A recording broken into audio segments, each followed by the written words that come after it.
Morning সবাইকে। তোমরা সবাই কেমন আছো জানিও। আর আমি আছি বেশ। আর এখন ঘড়ির কাঁটা বাজে 8টার কাছাকাছি। আর আজকে জানো অনেক দিন পরে আমি সকাল সকাল আমার ঘুমটা ভেঙেছে।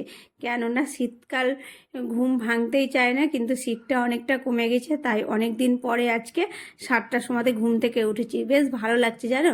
যে এর থেকে সকালে উঠতে পারলে তো আরও ভালো, তার জন্য না, কিন্তু উঠতে পারি না সকালে।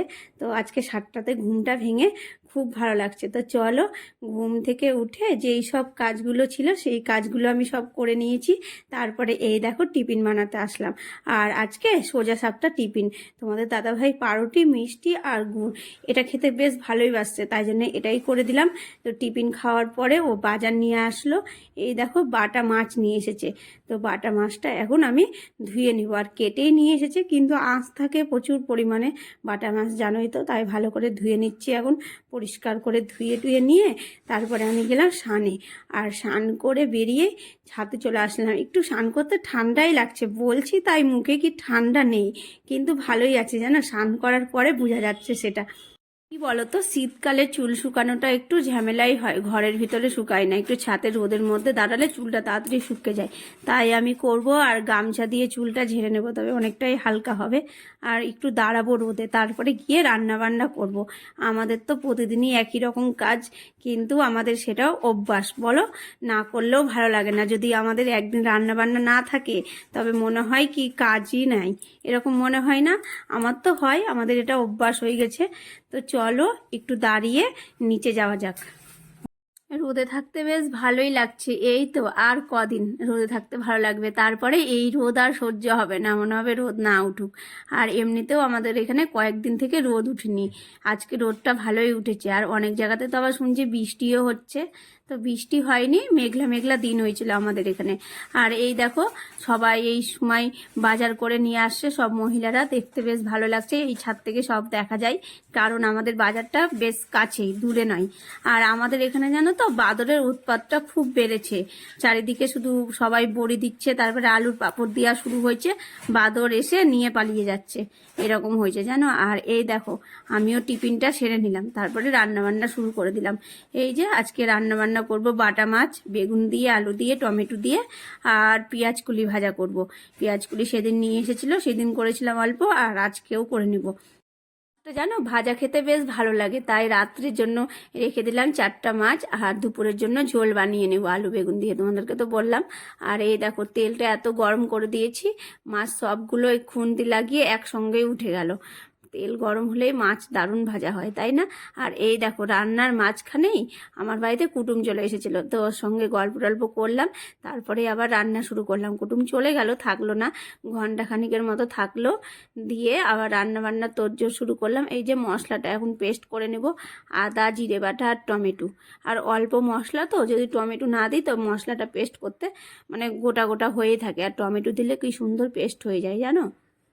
রান্নার মাঝখানে বেশ খানিকটা গল্প করতে করতে দেরি হয়ে গেল জানো। আর এখন ঘড়ির কাঁটায় বাজে 12টা 50 মতো, তাই তাড়াতাড়ি করে রান্নাটা সেরে নিচ্ছি। আজকে বেশি কিছু রান্না করব না, মাছের ঝোল আর পেঁয়াজ কুলি ভাজা, এই 2 পদই রান্না হবে আজকে, দুপুরের মেনু এটাই। সত্যি কথা বলতে কি, প্রতিদিন একঘেয়েমু কাজ করতে ভালো লাগে না। সকালে ঘুম থেকে উঠো, এই করো ওই করো, এমনকি রান্নাও করো, কিন্তু করতেই হবে, আমাদের খুন্তি হাত নিয়েই জন্ম হয়েছে, রান্না বান্না না করলে হবে না। আর এই দেখো কতক্ষণে রান্না বান্নাটা উঠাবো আর কতক্ষণে ছুটি পাবো। ছুটি বলতে এই তো একটু রান্না বান্নার পরে বিছানাতে গিয়ে বসবো, এটাই আমাদের ছুটি। সংসার জীবন থেকে একেবারেই ছুটি না, আমাদেরকে এইভাবেই চলতে হবে। আর এই দেখো এই কুর্তিটা কিছুদিন আগেই নিয়ে এসেছিলাম, সরি কুর্তি না, নাইটি, করসলের নাইটি, বেশ গরম জানো, এটা পরলে আর কিছু লাগছে না, সোয়েটার। আর সোয়েটার পরে চাদর পরে কাজ করাটা একটু ঝামেলা, আর চাদর পরে তো বিশেষ করে যদি রান্নার কাজ করি না, মনে হবে এই গ্যাসে আর লেগে যাবে না, তো এইরকম মনে হয় জানো। তো চলো এখন পেঁয়াজের কলিটা ভেজে নিব, তবে আমার রান্না বান্নাটা কমপ্লিট হয়ে যাবে। এই দেখো রান্না বান্নার পরে যেই কাজগুলো আছে সেই কাজগুলো উঠিয়ে নেব, বা গ্যাস মোছা বাসন ধোয়া, তারপরে দেখছি তোমাদের দাদাভাই চলে আসলো, তো বেশ ভালোই হলো, একসঙ্গে ভাতটা বের করে নেব, তারপরে খেয়ে নেব। আর এই দেখো মাছটা বের করছি, আর ভাতটা টেবিলে আগে দিয়ে দিয়েছি, ওর বলে খুব খিদা পেয়েছে, তাই তাড়াতাড়ি করে দিচ্ছি।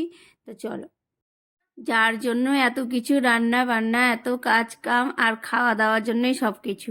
আর এই দেখো জানলার কাছে খাচ্ছি, এই জানলার কাছে শীতকালে খেতে বেশ ভালোই লাগে, রোদ আসে তো জানলার কাছে। তো চলো তোমাদের সঙ্গে আবারও দেখা হচ্ছে সন্ধ্যার সময়। এখন ঘড়ির কাঁটায় বাজে 7টা কি 7:30টার মতো, অনেকটা সময় পার করে দিলাম।